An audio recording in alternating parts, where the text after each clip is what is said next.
Sir, metro का कार्य रुकने के आरोप आप पर लग रहे हैं, क्या विषय में बोलना चाहेंगे इसमें? देखिए, विषय ऐसा है, अभी अभी जो प्रेस कॉन्फ्रेंस ली उसके 16 मुद्दे थे।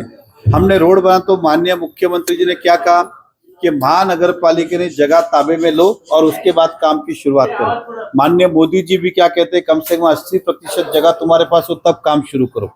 ये जगह इनके पास नहीं है तो जगह लेने का प्रोसेस करना चाहिए।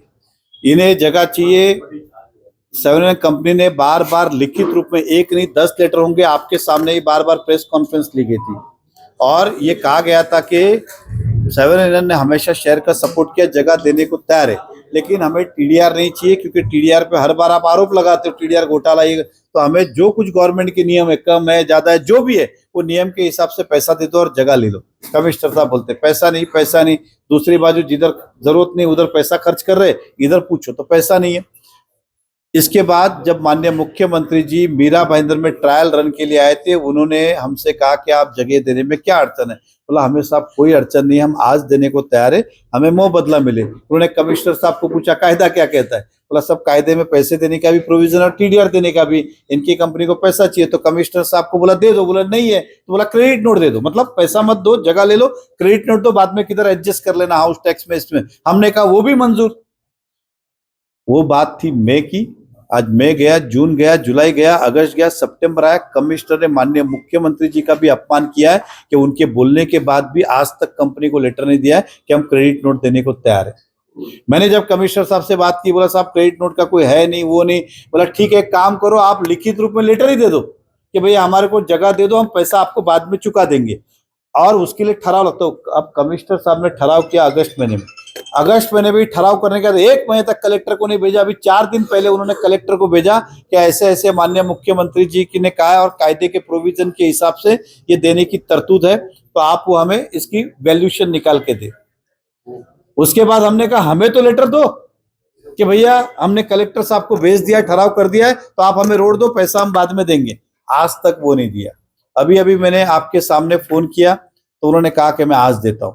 इसलिए कमिश्नर साहब आपसे मिले तो उन्हें कहिएगा कि मेहता साहब के पास उनके कंपनी के 4 लेटर है जिन्होंने आपको लिख के दिया कि हमको राइटिंग में दो। आपके पास एक भी लेटर है क्या जो उनका स्टैम्प है कि भाई हमको दो? आज तक आपने नहीं किया, और कहां से करेंगे? ठहराव ही आपने अभी किया, कलेक्टर को लेटर ही आपने 4 दिन पहले भेजा, तो इसके पहले तो आपका देने का सवाल ही नहीं आता है। और जब ये काम आपको करना ही था ठहराव, तो उस समय आपने क्यों नहीं किया मई महीने के अंदर? जनरली मुख्यमंत्री साहब कभी भी बोल के जाते तो वो इधर पलटे नहीं कि इधर काम की शुरुआत होती है। अरे मुख्यमंत्री साहब बोल के गए, फटफट करो। उनका काम था दूसरे दिन मीटिंग ले, ठहराव करे, कॉपी दे, खत्म करे, इतना फास्ट काम होना चाहिए। लेकिन राधा विनोद शर्मा जी, मेरा स्पष्ट आरोप है कि वो जानबूझ के क्यों कर रहे हमें नहीं पता।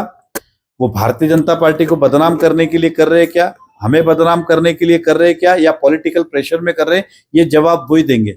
एज ए लेमैन हमें ये समझ में आता है कि जो कायदे में है वो आपको करने में तकलीफ क्या है।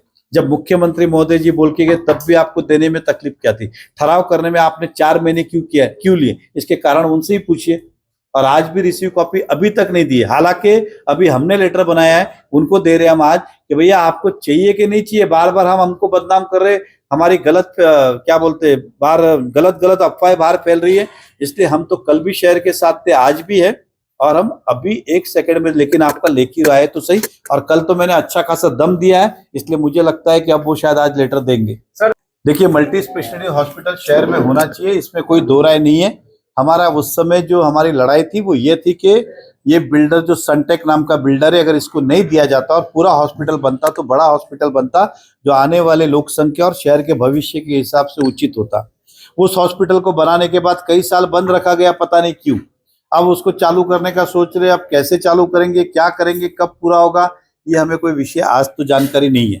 मैं महानगर पालिका से ही पूछा, आपने दिया? तो बोला नहीं, अभी तक तो हमारा ड्राइंग चालू है। बोला अभी तक क्या बनाना है, कैसे बनाना है, वो अभी तक बिल्डर को बोला ही नहीं है।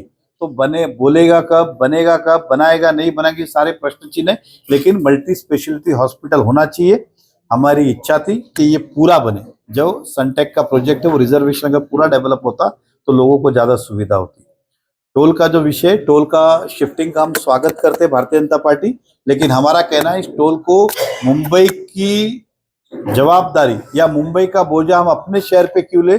इस टोल को वसई खाड़ी के उस तरफ करें, ताकि हमारे शहर में ट्रैफिक का प्रॉब्लम नहीं होगा। आज क्या है, मुंबई जाने वाले के लिए शाम को अगर सुबह देखो तो काशीमीरा नाके से लेकर टोल नाका तक ट्रैफिक होती है। अब थाना जो जा रहे, कल उल्टा होगा कि थाना जाने वाले की जो होगी उस नाके से लेके फाउंटेन होटल से लेके काशीमीरा तक ट्रैफिक होगी। तो हमारा समाधान तो होने वाला नहीं है। और दूसरी बात, जो आज थाना या वसई जाने के लिए टोल नहीं लगता है, उनको कल से टोल शुरू होगा। इसलिए हम चाहते हैं कि वसई खाड़ी के बाहर उस तरफ वो टोल करे, जिसके अंदर ट्रैफिक का समाधान भी होगा और लोगों को थाना जाने के लिए बाहर नहीं गिरेगा।